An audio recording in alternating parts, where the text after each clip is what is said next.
Doctor Banwari Lal से भी पूछा कि जी रेवाड़ी के वाटर टैंक के लिए क्या कर रहे हो, तो उन्होंने कहा कि भाई जमीन नहीं मिली है। अरे तो भगवानपुर गांव ने तो अपनी 10 किला जमीन तुम्हें जो है ना फोकट में दे दी, और क्या चाहिए? और मांगा क्या तुम्हारे से? एक अस्पताल। और वो भी उन्होंने खुद वादा किया था कि अस्पताल तो तुम्हें दे देंगे हम। वो ऑडियो उसकी बता रही राव साहब की कि भाई अस्पताल तुम्हें मिल जाएगा, तुम 10 एकड़ पानी के लिए दे दो। पानी की प्यास बुझाने के लिए दे दी। अगर भाई आप यहां बढ़ाओ, पानी से पतला कुछ नहीं, लोग प्याऊ लगाते थे। और ये तो मानवता की एक तरह से सेवा है, मानवता से बड़ा कोई धर्म नहीं, पानी पिलाने से बड़ा कोई धर्म नहीं। तो इस बात को ध्यान में रखे इन बुजुर्गों ने, ये आपके बीच में पगड़ी पहने बैठे, इनके एक साथी लाल सिंह जो राव साहब के खास थे, जो पीडीओ से राव वीरेंद्र सिंह रामेर सिंह, पीडीओ से जो राव वीरेंद्र सिंह जी, इंद्रजीत जी को वोट देते आए, पूरा कुंबा उनका जो है ना हमेशा उनकी सेवा में रहा। जो इस कमेटी के अध्यक्ष थे, जो स्वर्गवास हो गए जिनका पंचायत वाले दिन, पंचायत कंप्लीट करा के, तो इन्होंने तो बहुत बड़ा दिल दिखाया, लेकिन इसके बावजूद भी वो रोक दिया। क्यों रोक दिया? आप लोग विचार करो, क्यों रोक दिया? शहबाजपुर खालसा में क्या जरूरत थी 5 एकड़ में बनाने की, जब गोकलगढ़ में 5 एकड़ का प्रस्ताव खारिज हो गया? तो बहन आपकी राव आज भी प्रेस कॉन्फ्रेंस में कह रही है मैंने 6-7 गांव में जमीन देखी है और भगवानपुर का प्रस्ताव हमने रद्द नहीं करा है। भाई आपको 8 एकड़ जमीन मिल रही है, फिर आप जगह जगह क्यों घूम रहे हो? और दूसरी बात मैं आपको बताऊं, इन्होंने भगवानपुर के लोगों का मनोबल तोड़ने के लिए हिदेड़ी गांव की पंचायत को उकसाया, वो चुपचाप बैठ गई। शहबाजपुर खालसा की पंचायत को भी इन्होंने उकसाया था, वो चुपचाप बैठ गई। स्वराज माजरा वालों को उकसाया, हमने स्वराज माजरा वालों से सीधा सवाल किया कि भाई हमने यूनिवर्सिटी बढ़ाओ संघर्ष समिति बनाकर मीरपुर में यूनिवर्सिटी के लिए संघर्ष किया था कि भाई हमारे इलाके में यूनिवर्सिटी आ जाए तो हमारा बाढ़ पड़ जाएगा। और माजरा स्वराज में मेडिकल कॉलेज खोलने के लिए 28 एकड़ जमीन तुमने दी थी। भाई मेडिकल कॉलेज की लड़ाई लड़ो, हम थारा साथ देंगे, ये फालतू की बात हम कुछ नहीं रखा।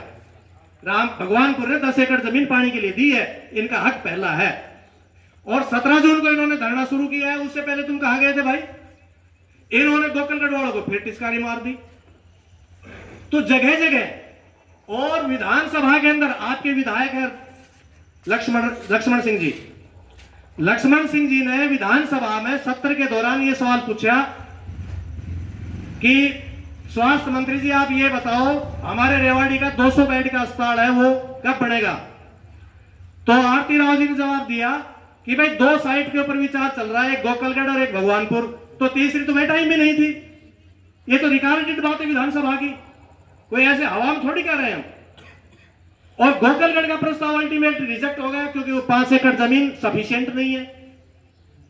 तो हक किसका बनता है फिर? भगवानपुर का बनता है। भगवानपुर ने 10 एकड़ जमीन भी दी है।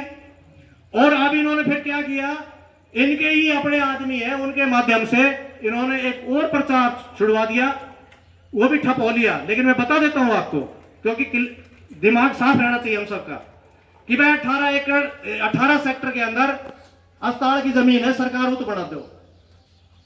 तो 18 सेक्टर में बुजुर्ग और भाइयों 2 अस्पताल के लिए जगह है, और वो क्या है वो समझ लेना चाहिए। एक तो प्राइवेट अस्पताल के लिए है, उसकी बोली लगेगी, और दूसरी जो जगह है वो है कम्युनिटी हेल्थ सेंटर के लिए। और कम्युनिटी हेल्थ सेंटर क्या होता है? जैसे आपके यहाँ मीरपुर में सीएचसी है, ये कम्युनिटी हेल्थ सेंटर है। एक पीएचसी होती है, पीएचसी के ऊपर ज्यादा जनसंख्या के ऊपर एक सीएचसी बनती है, और फिर बड़ा अस्पताल बनता है। तो ये जिला का नागरिक अस्पताल है रेवाड़ी के अंदर, जो डुब्बत में है। उस अस्पताल को स्थानांतरित करना था, उसको अच्छी जगह पे ले जाना था, तब भगवानपुर की बात आई थी। अब मैं ज्यादा समय नहीं लूंगा, अनिल जी अपनी बात रखेंगे और आप लोग भी रखिए। मैं एक बात और कहता हूं आपको कि भगवानपुर गांव की जो जमीन है उसके बारे में भी इन्होंने रूमर फैलाए, भ्रम फैलाए। क्या? और गांव में अस्पताल बना रहा है भगवानपुर में। भाई अस्पताल तो शहर में होना चाहिए, आपने सुना भी होगा, और आप यह बात कह भी सको, अगर बात तो ठीक है, लेकिन नहीं। भगवानपुर की जो जमीन है वो अपना जो फ्लाईओवर है ना रोहतकवाड़ा, NH 71 बोलते हैं उसको, वहां लगती है, उससे 500 मीटर है। तो NH 71 के ऊपर ही तो होगी भाई। और इतनी बढ़िया जगह कितनी मिलेगी? गांव से तो 4 किलोमीटर दूर है। भगवानपुर का मरीज अगर सरकारी अस्पताल वहां बनती है तो भगवानपुर का मरीज बाद में पहुंचेगा शहर का, और दूसरा लोग पहले पहुंच जाएगा। ये सच्चाई है। दूसरी बात कि वो जगह ऐसी है जहां प्रजापति चौक के ऊपर बस स्टैंड आ रहा है, और प्रजापति चौक पे जहां बस स्टैंड बनेगा वहां से भगवानपुर की जो जगह है उसकी 1.5 किलोमीटर की दूरी है, और बस स्टैंड पे ही मरीज पहले जाता है बसों में। और सरकारी अस्पताल के अंदर गरीब निम्न मध्यम वर्ग, मारा रात जैसा जो हाथ सहारा का है, वही लोग सरकारी अस्पताल में जाते हैं। भाई बड़ी कोठियों वाले या जिनके पास पैसे की कोई आर पार नहीं, वो सरकारी अस्पताल में नहीं जाते। तो कहीं से भी लोग आओ, बस स्टैंड पर उतरेगा तो 1.5 किलोमीटर तो पैदल भी चले जाए आदमी। और ये हमारा जो रोड है यूनिवर्सिटी वाला, ये 4 लाइन बन रहा है पेड़ कट के, और हर 20 मिनट में बस चलती है वहां। तो ऐसे बढ़िया जगह कितनी मिलेगी? सेक्टर 18 में ये बता रहे हैं जो हमारा बस स्टैंड बनेगा ना नया, वहां से सेक्टर 18 की वो जगह है ना 6 किलोमीटर पड़ती है। बस स्टैंड आओ और फिर उठ जाओ। फिर सबसे बढ़िया बात क्या कि इसकी कनेक्टिविटी अच्छी है। भाई NH 71 पे अस्पताल है, अगर पेशेंट रेफर होना है तो बार बार रोहतक चला जाओ, कहीं ने जयपुर जाना हो तो बार बार जयपुर चला जाओ, और भाई कहीं ने दिल्ली जाना हो तो बार बार दिल्ली चला जाओ। और उधर डहीना की तरफ भी ये बाईपास निकल गया, आप मनेठी एम्स में चले जाओ। और दूसरी बात, जिला का कोई हिस्सा ऐसा नहीं है जो भगवानपुर ने जो जगह दी है उससे जुड़ता ना हो आसानी से।